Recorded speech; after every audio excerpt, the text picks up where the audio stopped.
How do you select the right board members for your company? Obviously, selecting the right board members is a very important aspect of building a company.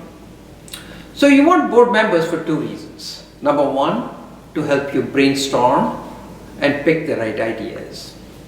And secondly, to be there to help you when you have difficult questions to ask. So you want board members who have done it before and been there. Sometimes when you get these young board members who have not done it before, you run into two problems. Number one, they lose the focus. They want to look at all possibilities and look at everything that the company could be doing.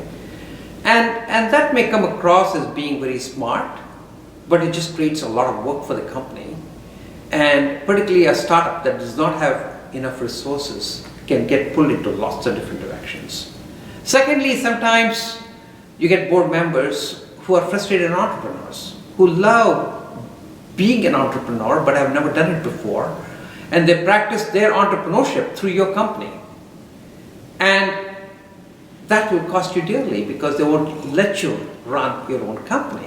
A good member lets the entrepreneur run his own company. So you want a board mostly to be there as a sounding board and making sure that you're heading in the right direction. You know, I became a board member about 16 years ago. That's when I transitioned from being an entrepreneur to more being a coach.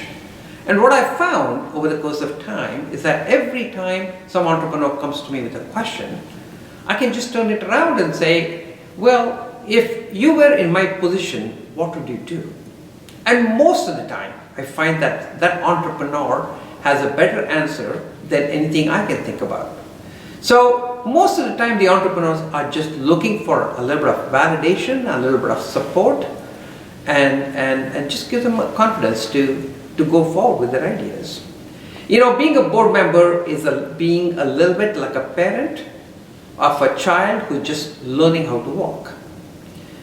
When a child is learning how to walk, the parent needs to make sure that the kid doesn't trip off a staircase or something and injure herself, but not be there to help every time the child trips, because then the child will never learn how to walk. So the role of a good board member is just to be a mentor to that entrepreneur. So having a great board will propel your company, will magnify your own capabilities. Whereas if you get stuck with a bad board, you will pay dearly over the course of time.